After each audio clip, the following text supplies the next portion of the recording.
chuckled, shaking his head. Willa kept running. She did not look back. She had not looked back when Mrs. Barclay slapped her for dropping a plate, or when Mr. Barclay had started creeping too close by the wash-house. And she did not look back now, not even as her lungs burned and her feet bled from the gravel. She just needed to get to the edge of town, somewhere quiet, somewhere no one would know her name. She made it to the edge of the prairie, just past the last fence post, and collapsed by a cottonwood tree that leaned sideways like it had been tired for years. She curled up in the dry grass, hands over her ears to block out the faint sound of laughter still drifting on the wind. She did not notice the slow clop of hooves until the shadow fell over her. "Miss," a man's voice, low and steady. "You all right?" She sat up fast, pushing her tangled hair from her face. The man on the horse was tall, his shoulders broad beneath a worn trail coat, and his eyes the color of creek stones. His horse was dusty but strong, and tied to the saddle was a lasso, a bedroll, and a rifle. A cowboy. One who had seen 100 miles and did not blink at trouble. "I am fine," she said too fast. "I just need to rest, that's all." He swung down from the saddle, slow and careful, like he did not want to startle her. "Name's Silas Avery," he said, removing his hat. He knelt beside her, his voice quiet. "You are bleeding." She looked down. Her ankle was scraped raw. She winced. He reached for his saddlebag. "Let me help." Willa hesitated. She had run from every hand that had ever reached for her, including the ones that had looked kind at first, but something in Silas's eyes made her pause. There was no hunger in them. No judgment either, just watchfulness. Like a man who had seen plenty of storms and knew not to push against one, he poured canteen water onto a cloth and handed it to her. "You can clean it yourself, just do not let it fester." She took it. "Thank you." He sat in the grass beside her, not too close. He looked out over the prairie like it was the only place he had ever trusted. After a few minutes, she said, "I ran away from the Barclays." Her voice was quiet. "They said I was property, that I owed them for taking me in. But I was 14 when they pulled me off a wagon and put a broom in my hand. I have scrubbed their floors for 5 years. I have not seen my own face in a mirror that was not cracked in 3. Silas did not speak for a long moment. Then, "You did the right thing." She let out a shaky breath. "They said no one would want a runaway maid. They were wrong." She turned toward him, his face open under the wide sky. He looked like a man who had lost things too, a man who knew how to sit with silence without trying to fill it. "What will they do to me if I stay in town?" she asked. "They will talk, maybe worse." He looked at her steady. "But they will not touch you, not if I am standing beside you." Her throat tightened. "Why would you help me? You do not even know me." He took off his bandana and tied it over her ankle. His hands were rough but gentle. "Because someone should have helped you a long time ago." She stared at him. The wind blew her hair into her face, and he reached out, brushed it back without asking. Then he did something she never expected. Silas got to one knee in the dirt, looked her square in the eye, and said, "You do not have to be who they said you were. You can be someone new. If you want a name they cannot touch, I will give you one. And if you want a place that is yours, I will ride until I find it." Willa blinked.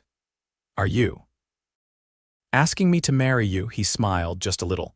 "Not unless you want it, but I am offering you a name, my name, if you want a way out." Tears burned behind her eyes. "Willa Avery," she whispered. He nodded. "Willa Avery, then." She reached for his hand. He took it, warm and solid against hers. They rode out that afternoon, her behind him on the horse, arms wrapped around his waist as the wind picked up and Glenrock faded behind them. The sunset spread gold over the plains, and she rested her cheek against his back. She did not know where they would go yet. But she knew what she had now, a man who had not mocked her, not touched her without kindness, not asked anything of her she did not choose to give. And for the first time in years, her heart felt quiet. Safe, wanted, Willa Keaton was gone. Willa Avery had just begun. They rode until the sky drained of color and the stars came out sharp and cold. Silas led them west, along a wagon-rutted trail that veered off from the main road. By the time they made camp near a shallow bend in the North Platte River, Willa's arms ached from holding on, and her legs trembled when she slid off the horse. Silas tethered the gelding to a mesquite bush and handed Willa a wool blanket from his pack. "It gets colder than you'd expect out here, even in June." She didn't argue. The air had already dropped, and her dress clung damp to her back. She wrapped the blanket around her shoulders and sat near the fire as he struck flint to kindling. Sparks caught, and soon the flames cast a soft glow across his face as he worked. "You always travel alone?" she asked, folding her hands around her knees. He didn't look up. "I've tried it other ways." She waited, but he didn't explain further. The fire popped, and the smell of burning juniper mixed with the damp scent of riverbank reeds. He finally glanced at her, his voice quieter than before. "My brother used to ride with me. Nate. He was better at talking to folks. He could trade a mule for a rifle and still get supper thrown in." "What happened?" "Colorado winter. Snow came in fast. He didn't make it down from the ridge." Willa didn't speak. She didn't need to. The way he stared into the flames told her he'd already said more than he usually did. She reached into her pocket and pulled out a square scrap of linen, the only thing she'd kept from her mother, a hand-stitched corner of a pillowcase. The edges yellowed, the threadwork faded. She turned it between her fingers. "You ever think about stopping somewhere? Settling?" He nodded once. "I've thought on it more lately. Because of me," he didn't answer right away. "Then, because I'm tired of riding past things I want." She looked up, caught the way he watched her, not with expectation but with a kind of quiet certainty. Like he'd already decided what mattered and was just waiting to see if she'd meet him there. "What would it look like?" she asked. "That kind of life." He added another log to the fire. "Small house, nothing fancy, maybe a few goats, chickens if we can keep the hawks off them. You'd have a porch with a view of the hills, and I'd be close enough to reach you before supper burned." She smiled before she meant to. "And what would I do?" "Whatever you wanted. Bake, read, sit, yell at me when I forget to bring in the wash." Willa leaned against her knees, watching him. He'd stopped pretending to be anything he wasn't. There was a steadiness in him, something that didn't waver even in the dark. It made her feel like the ground wouldn't give way beneath her feet anymore. "You'd really want that with me?" A girl who's never had more than one dress to her name, he met her eyes. "I want someone who knows how to keep going when it's hardest. That narrows things down to about 3 people west of the Mississippi. And only one of them is sitting across this fire." The wind picked up, carrying the scent of river mud and wild mint. She pulled the blanket tighter. He reached into his saddlebag and passed her a tin of cold beans and a hunk of hardtack. "Ain't much, but it's better warm." He handed her the pan to set near the flame. As the beans simmered, she asked, "Where are we headed?" "There's land near Laramie. A widow passed last fall, no kin to claim her parcel. I know the man who's sorting the deeds. He owes me." Willa tilted her head. "For what?" "I pulled his boy out of a snowdrift last winter, carried him 5 miles to town. His lungs held." She looked back at the fire. "Seems like you've already saved more people than most men try to." "I don't keep score," he said simply. They ate without speaking after that, passing the tin back and forth, the silence not heavy but settled, like a quilt laid over old bones. Later, when the fire was low and the stars had shifted, Willa lay wrapped in the blanket on one side of the flames while Silas took the other. Neither of them said good night. It didn't feel necessary. She watched his silhouette, the rise and fall of his chest, the faint curve of his jaw where moonlight caught it. For the first time in years, she didn't feel hunted. Didn't feel like her breath would be stolen in the night. She closed her eyes, and somewhere, just before sleep took her, she thought not of the Barclay house or of broken plates or of scornful laughter, but of a porch that looked toward hills and a man who didn't flinch when she said her real name. By late morning, the ground had warmed and the dew had burned off the prairie grass. Silas let Willa ride up front for the first stretch, reins loose in her hands. He rode beside her, one hand resting easy on his saddle horn, the other adjusting the brim of his hat against the glare. They didn't speak much as the miles passed. Willa's gaze stayed forward, scanning the land like it might suddenly vanish if she looked away. There was a quiet steadiness to her posture now, no longer hunched or wary, but upright, shoulders square. She didn't cling to the saddle horn like she had the day before. By mid-afternoon, they reached a cluster of cottonwoods near a shallow creek. Silas drew the horses to a stop and nodded toward the water. "They'll need rest, and you ought to eat." Willa dismounted without help, her balance sure.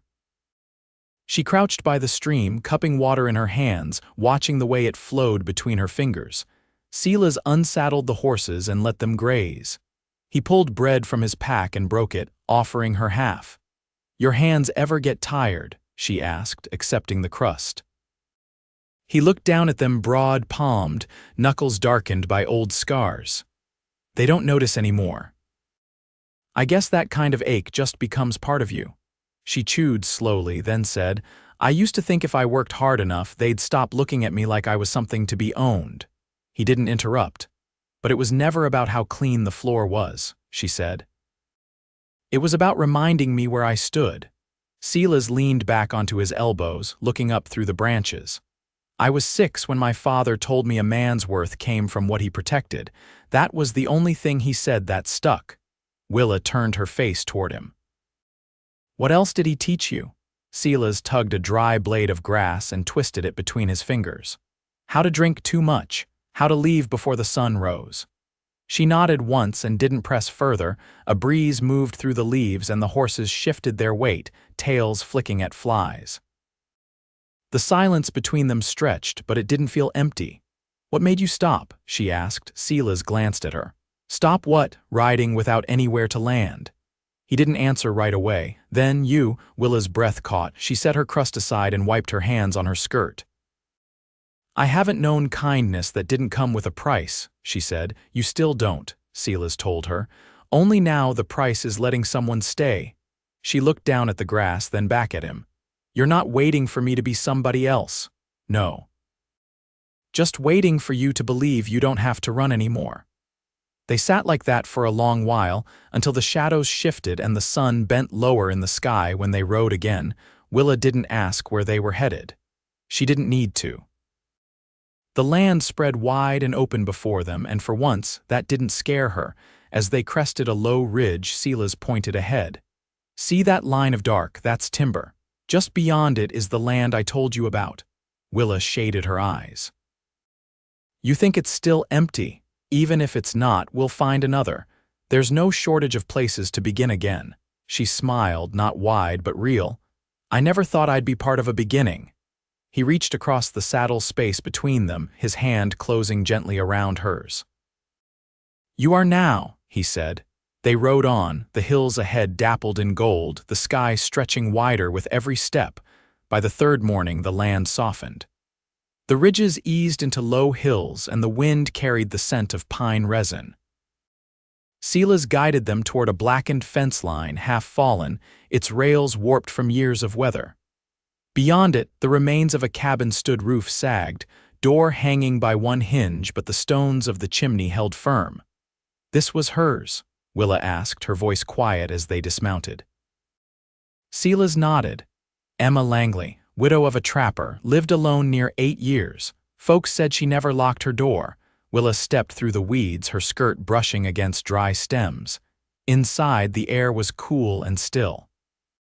Dust coated the floor, but there was a hearth and a narrow loft above where a rope ladder still hung.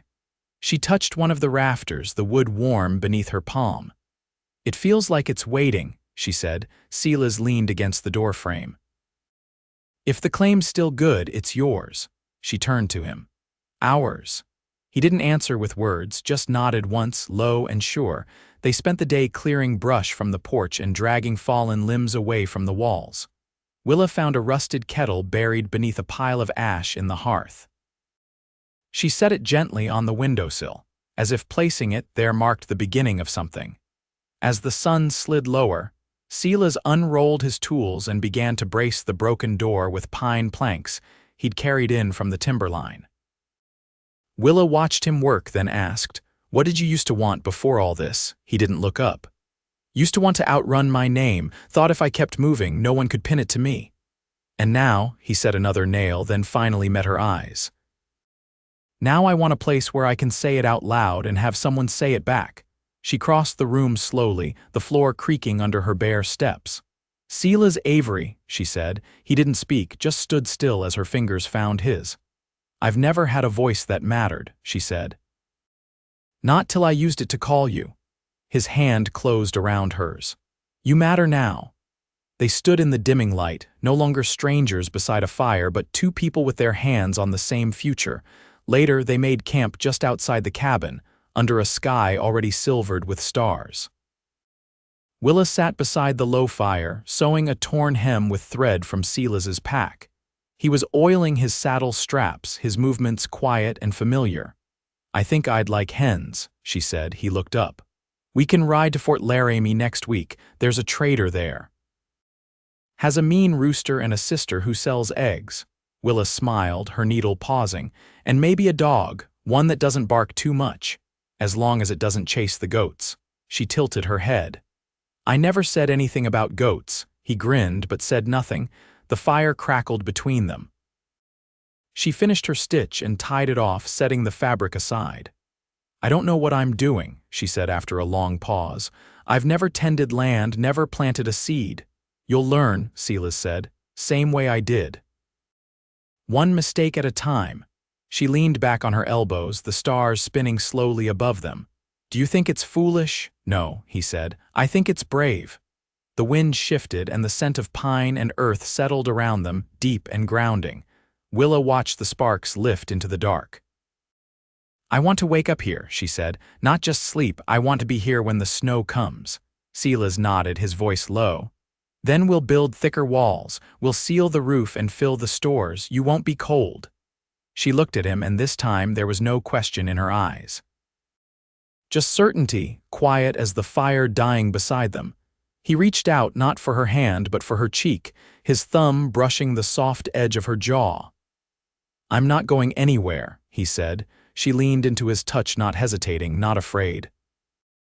And when he bent to kiss her, it was not rushed or uncertain. It was the kind of kiss that came after everything else had been stripped away, after the names they'd been called and the things they'd lost had been left behind. It was a beginning not sparked from desperation, but built from the slow, steady work of choosing one another. When they lay down side by side, it was not with urgency but with belonging. Willa closed her eyes, the sound of night insects rising around them, the scent of smoke in her hair. She had run barefoot down a street where no one called her by name. Now, she rested beside a man who had spoken it with his whole heart. The first real rain came 2 weeks later, slow and steady, soaking the earth instead of tearing through it. Willa stood barefoot on the cabin's porch, watching the drops ripple through the water trough. The ground smelled different afterward, richer, like something waking up. Inside, Silas was bent over the table he'd built from 2 salvaged barn doors, oiling the hinges of a small iron stove a ranch widow had traded for fence work. He glanced up as she came in, her hem damp, her cheeks flushed. You think the creek'll rise? She asked, toweling her arms. No more than a hand's length. Soil's been thirsty. She nodded, then crouched to tuck kindling into the stove's belly. I want to try bread tomorrow, not the flat kind, one that rises. You'll need sour, he said. I've seen it made with flour and creek water. Takes patience. I've got that now, she said, meeting his eyes. That night he carved a shelf for her needlework and watched as she folded her linens into a cedar box she'd lined with dried sage. Her movements were unhurried, deliberate. She didn't ask where she belonged anymore, she just took up space like it was hers. Later, as he sharpened the edge of his hatchet by the fire, she sat near his knee and ran her hand along his boot. You ever think about what you'd teach a child? She asked. He looked down at her, the firelight drawing soft hollows beneath her collarbone. How to tie a knot, how to listen before speaking, and how to recognize when someone's worth holding on to. She pressed her cheek to his leg. Then I hope we have a quiet one. I was never good at shouting. He leaned forward, brushing his fingers through her hair. Doesn't matter if they cry like a windstorm or not at all. They'll be ours. She smiled against him, and he felt something settle in his chest like a fence post driven deep into good earth. By midsummer, the cabin stood solid. They'd patched the roof with bark and tar, built shutters from scrap wood, planted carrots and beans in neat rows behind the house. Willa stitched curtains from flour sacks and lined the pantry with jars of pickled turnip and wild plum. They rode to Laramie once, trading tanned hides for seed potatoes and a copper kettle. On the way back, they stopped at a ridge where the wind came clean off the plains. Willa stood beside him, hair pinned up beneath her straw bonnet, and pointed to a place where the grass bent in waves. "There," she said. "That's where we'll put a swing, just rope and a board, nothing else." He kissed the top of her head. "And a bench so I can sit and watch you swing." They didn't speak of the Barclays or the streets of Glenrock again. Those things lost their shape in the face of the life they were building, one fence post, one loaf of bread, one sunrise at a time. In autumn, they built a chicken coop from river stones and driftwood. Willa named the hens after herbs: thyme, clover, rue. Silas laughed when she taught them to come to the sound of a tin spoon tapping the feed pail. They made cider from wild apples and pressed it together, her sleeves rolled to the elbows, his hands stained from pulp. That night they drank it warmed by the fire, her feet tucked beneath his coat. "You ever afraid it's too good?" she whispered. He turned to her. "No, because it's not luck. We made all of this." Winter came early, but they were ready. The stove held heat through the night, and the root cellar stayed dry. They read by lamplight, passing pages back and forth, her voice low and steady as she read aloud from a book of prairie poems she'd found in a trader's wagon. On the first snow, she stood at the cabin window and watched the flakes feather down. He came up behind her, arms winding around her waist. "You warm enough?" he asked. "I am," she murmured. "Always." He kissed her temple and she leaned back into him, her body soft with trust, her eyes full of quiet joy. They didn't mark time with calendars anymore, only with the turn of the season and the rhythm of their work. Each day had its place. Each silence, its meaning. One clear morning in late March, Willa stepped out onto the porch in her wool shawl, her hand resting on her rounded belly. The sun was just beginning to rise, casting the land in soft gold. Silas followed her out, his hands still smelling faintly of horses and cedar. They stood side by side, watching the light spill over their field, the swing swaying gently from its rope, the coop quiet, the smoke curling up from their chimney. "I was thinking," she said, "if it's a girl we could name her Emma." He nodded, his jaw tightening just slightly. "That'd be right." "And if it's a boy," Silas turned to her, his voice low, "then he'll carry my brother's name."